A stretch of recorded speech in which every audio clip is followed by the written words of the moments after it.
खुलुमबाय गोजोन फुंबिलिनि गासिबो बड'लेण्ड बुब्लिनि अनसायगिरिफोरखौ बरायग्रोबाय।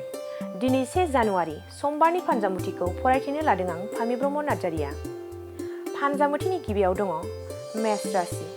देहायाव उदै सानाय सोमजिनो हागौ। जानाय खाजाखौ मोजाङै बासिना जानाया गाहाम। बृष राशि। गोरोन्थि हाबा मावफ्लांना खाजानो गिगोन। गाज्रि सान जागोन। मिथुन राशि। गोसो हमथाना थानाया मोजां जागोन। खैफोदाव गोग्लैनो हागौ। कर्कट राशि। मानिबा थाखाय जिंगासिनांनो हागौ। जानो लोंनो सुख गैयै जानो हागौ।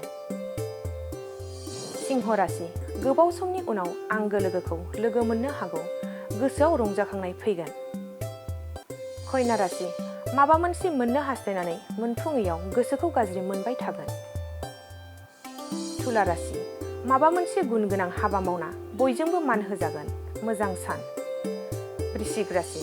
बेफार फालांगि मावोब्ला रांनि मुलाम्फा जागोन। मोजां सान। धनु राशि। बिसि फिसायनि गेजेराव नांज्लाय खमलाय सोमजिगोन।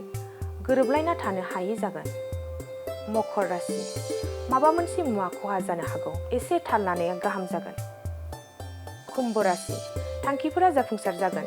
गोसोआव रंजाखांनाय फैगोन। मोजां सान। मीन राशि। खैफोदाव गोग्लैनायनिफ्राय रैखा मोननो हागोन। मोजां सान जागोन। दिनै सानसेनि राशि फरायथिनायाबो एसेनोसै। आसा खालामो नोंथांनि दिनैनि साना मोजाङै मोजां थांगोन। बेखौ बड'लेण्ड बुब्लि नखरनिफ्राय मिजिंथिबाय। दानिया फैदो नोंथांनि फानजामुथिखौ बड'लेण्ड बुब्लिनि हेफाजाबजों मिथिना लानि। गोजोन्थों। Good news for everyone.